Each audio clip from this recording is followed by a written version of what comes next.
Good morning, children. This is Monal Sikarwar. I hope you all are well during this pandemic. Dear students, ये आपकी class 4th की EVS की book है green planet और हम आज इसका लेसन 20 पढ़ेंगे। लेसन 19 तक मैं कंप्लीट कर चुकी हूँ। आइए तो स्टार्ट करते हैं लेसन 20। लेसन 20 है आपका building material and tools. Building materials यानी जो अपन मकान बनाने में सामान का उपयोग करते हैं और जिन औजारों का उपयोग करते हैं उनके बारे में बताया गया है। Have you seen bricks used in building walls and houses? What are the different tools used for making the walls of a house? Have you ever crossed a bridge while going somewhere? Have you seen different types of bridge? मतलब कभी आपने मकान बनते हुए देखा है, उसमें क्या क्या उपयोग था, क्या ब्रिक सीमेंट, वहाँ पे क्या औजारों का उपयोग किया था, ये आपने देखा है क्या? अभी कभी आपने कोई किसी ब्रिज पे से निकले हैं आप, या फिर आपने डिफरेंट टाइप के ब्रिज यानी क्या होता है, पुल, उनको बोलते हैं पुल, ये सब चीज़ें आपने देखी हैं क्या? Nowadays, we find a lot of construction activity going on around us. Here and there, we can see houses, small and big apartments being built. आजकल जैसे हम लोग कहीं भी निकलते हैं तो बहुत सारे कंस्ट्रक्शन के वर्क देखते हैं। कहीं बिल्डिंग बन रही है, कहीं मॉल्स बन रहे हैं, कहीं अपार्टमेंट्स बन रहे हैं, ये बनते हुए देखते हैं। Before a house is built, the basic plan is draw by a architect. The plan is approved by the concert department. Then building materials like brick, cement, sand, gravels, iron, steel and wood are purchased. मतलब सबसे पहले क्या होता है कि मकान जब हम बनाते हैं तो सबसे पहले क्या करते हैं, जगह ढूंढते हैं, फिर उसका प्लान बनाते हैं कि यहाँ पे कैसी बनाएंगे हम घर, बिल्डिंग जो भी बनाना है। फिर उसके बाद में उसका अप्रूवल पास कराना पड़ता है उस नक्शे को। फिर हम मटेरियल डिसाइड करते हैं और उसको खरीद के सारे स्टील, ब्रिक्स, सीमेंट सब खरीदना पड़ता। In most of building bricks are the most commonly use material. They are made of clay. जो ब्रिक्स होता है वो सबसे इम्पोर्टेंट मटेरियल होता है, क्ले से बनता है। Bricks are made in brick kilns. First of all, good quality clay in collected, it is taken to the brick making plant. Clay in put on the mould to get bricks of the rich shape.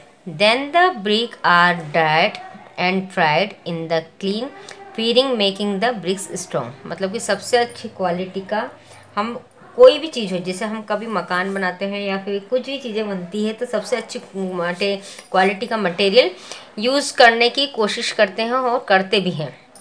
People needed for construction activity, मतलब लोगों को कैसे ज़रूरत पड़ती है construction activity की। A number of people together make a house. They are a mason, carpenter, electricity, plumber, painter, etc. मतलब बहुत सारे लोग होते हैं जो मकान बनाने में का काम करते हैं, जैसे कि मसूम, मिस्त्री, फर्नीचर बनाने वाला, बिजली बनाने वाला, लाइट लगाने वाला, प्लम्बर, नल वाला, पेंटर, पुताई वाला। हमको इन सभी चीज़ों की इन लोगों की ज़रूरत पड़ती है ना मकान के लिए। Each one of them has special tools for his work, और इसके लिए स्पेशल टूल्स लगते। जैसे मिस्त्री होता है ना, मिस्त्री को करनी वगैरह ऐसा कुछ बोलते हैं, वो लगता है। नल वाले को उसका टूल्स लगते हैं, इलेक्ट्रिक वाले को उसके टूल्स लगते हैं। अलग अलग टाइप के टूल्स का ये लोग यूज़ करते हैं। A mason build pillars and roof of the building. He uses tools like trowel, hammer, malt, measuring tape and plumb line in his work. He mostly handles cement and bricks.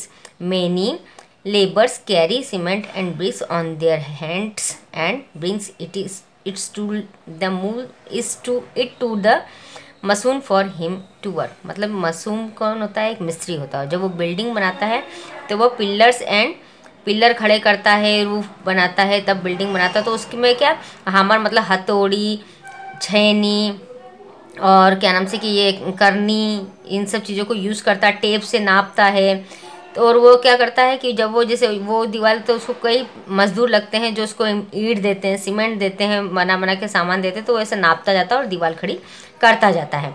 A carpenter makes doors, Windows, cupboards and furniture. He used tools like a saw, hammer, chisel, plans, gimlet and tri-square for his work. He has helped purse to hold the plywood and wooden pieces while working. ऐसे जो carpenter होता है furniture बनाने वाला, उसको भी cutter काटने के लिए और हामर, हथौड़ी, कीले, इन सब चीज़ों का, टेप, सब चीज़ों की यूज़ पड़ती है। और वो भी एक वर्कर उसके साथ रखता है, क्यों कि वो प्लाईवुड लकड़ी को काट सके और उसके पीस कर करके उसके काम करने में उसकी मदद कर सके। तो लकड़ी का काम कौन करता है? Carpenter. An electricians takes care of the electric connection in a building. He has arranged the electric mains and electric point and safely lay wires in the building. He works with pillars, screwdrivers, wire strippers, multimeter, drill, insulation tapes, etc. तो ये जो electrician होता है, इसको किस किस चीज़ की, इसको वायर की ज़रूरत पड़ती है, मतलब जो तार होते हैं वो, बटन जो अपन स्विच ऑन ऑफ करते हैं वो, उसको नापना और ये सब चीज़ों की उसकी यूज़, ड्रिल मशीन से वो दीवारों में छेद करते हैं, बोर्ड लगाते हैं, इंसुलेशन टेप से नापते हैं, फिर बोर्डों को फिट करते हैं। तो ये सब किसकी ज़रूरत पड़ती है? इलेक्ट्रिशियन की, जो बिजली का काम करता था। Plumber lays the entire plumbing line with pipes and taps in a building. He work with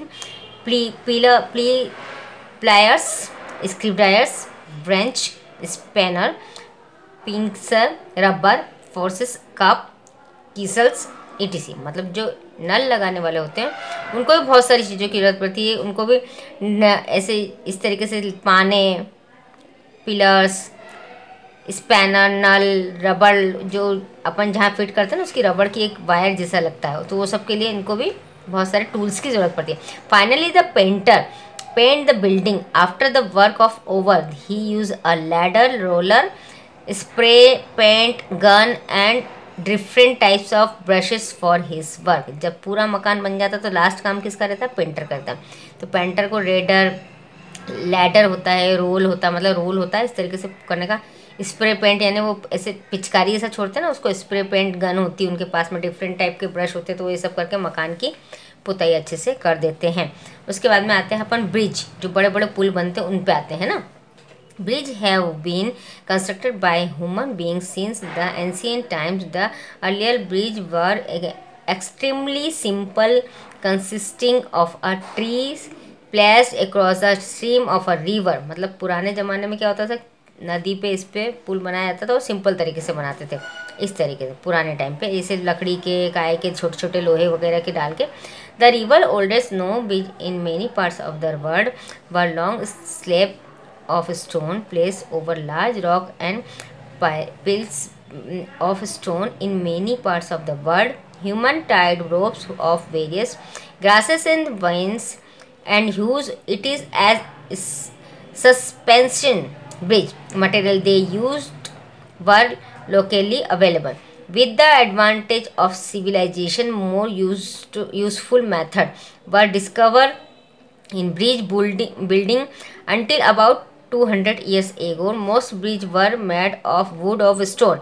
Today, scientists have discovered new materials like steel and concrete that can be used to build longer and stronger bridge. With the development of technology, different kinds of bridge are built. Bridge today carry a heavy loads and last for many years. मतलब पुराने ज़माने में simple सा बनाया जाता था bridge, उसमें ज़्यादा चीज़ों का उपयोग नहीं करते थे। लेकिन जो आजकल के ब्रिज हैं उसमें कंक्रीट और स्टील का यूज़ करके और इस टाइप के ब्रिज बनाए जाते हैं जो बहुत ही न्यू कंस्ट्रक्शन के होते हैं और वो टूटते नहीं, उस पर कितना भी हैवी लोड वगैरह ले सकते हैं। सस्पेंशन ब्रिज, मतलब सस्पेंशन ब्रिज कैसे होते हैं, अब ये इसको कहते हैं suspension bridge. The longest bridge in the world are the suspension bridge. Enormous tower of steel and concretes are set into the foundation and steel cables hang between the tower to hold up the road. The longest suspension bridge in the world is the Akashi Keiko in Japan, which span 6,570 feet. मतलब देखो आप, इसको बोलते हैं suspension bridge. ये क्या होता है कि दो रोड से जुड़ा हुआ और ये पूरा एक केवल इस दो ऐसे ब्रिज बने हुए और उस पर पूरा ब्रिज बना हुआ है। ये 605,070 फीट का है, मतलब इतना लंबा ब्रिज है और ये जापान में है ऐसा। तो ये ब्रिज आजकल की न्यू कंस्ट्रक्शन मेथड पे है। फिर भीम ब्रिज, भीम ब्रिज के बारे में पढ़ेंगे। मोस्ट ब्रिज आर भीम और glider bridge. A Bhim bridge is made of flat pieces of concretes of material and is held at the end by support called piers. The weight of the beam pushes stand down on the piers. जो भीम का होता है ये flat जगह पे बनता है, मतलब सीधी सीधी जहाँ जगह होती है वहाँ पे सीधा सीधा ये ब्रिज बन जाता है। इसको ऐसा घुमाना करना नहीं पड़ता है, इसको बोलते हैं पियर्स। ये कंक्रीट्स वगैरह मेटल यानी स्टील, सीमेंट, लोहा वगैरह इनसे मिलके बनता है। आर्च ब्रिज क्या होता है, जैसे ये इस तरीके से गोलाई में बना होता है उसको बोलते हैं arch bridge. The arch bridge is very strong, ये बहुत स्ट्रॉन्ग होता है। It look like half a circle, मतलब हाफ सर्कल कैसा होता है, देखो ये इस तरीके से हाफ सर्कल के इसके ऊपर नीचे है ना। Arch bridge were earlier made of stone, today arch bridge are made of steel and concretes. मतलब पुराने ज़माने में काहे से बनता था, ये केवल पत्थर से बनता था, लेकिन आजकल ये स्टील और कंक्रीट से बनता है। They can span up to 800 feet. Venice in Italy has many arch bridge, मतलब जो इटली में वेनिस है वहाँ पर बहुत सारे इस तरीके के आर्च ब्रिज बने हुए हैं। Bridge are built in one of this main types, beam, arch and suspension. All three types incorporate cantilevers. Beam supports at only one end the transfer weight to the supporting structure. The Howrah Bridge is one of the biggest cantilever bridge in the world. मतलब कि 3 प्रकार के bridge होते हैं, Bhim, arch and suspension, है ना। ये क्या होते हैं कि बहुत ही स्ट्रॉन्ग बनाए गए हैं और जो आजकल का जो स्ट्रक्चर है बहुत ही सपोर्टिंग होता है। और ट्रांसफ़र करने के लिए, मतलब ब्रिज पे से क्या होता है कि एक जगह से दूसरी जगह बहुत ही वेट वगैरह सब ले आते हैं। द हावड़ा ब्रिज, जो हावड़ा ब्रिज है ना हमारे यहाँ का वर्ल्ड का सबसे बड़ा ब्रिज है और बहुत ही मजबूत है। डियर स्टूडेंट्स, ये हमारा चैप्टर कंस्ट्रक्शन का ख़त्म होता है और अब इसके बाद में जो नेक्स्ट चैप्टर मैं आपको पढ़ाऊँगी, शायद से ये हमारा लास्ट चैप्टर है। नेक्स्ट वीडियो में आपके बैक से सेंड की जाएगी। ओके, मिलते हैं नेक्स्ट वीडियो में बैक एक्सरसाइज के साथ में। Thank you.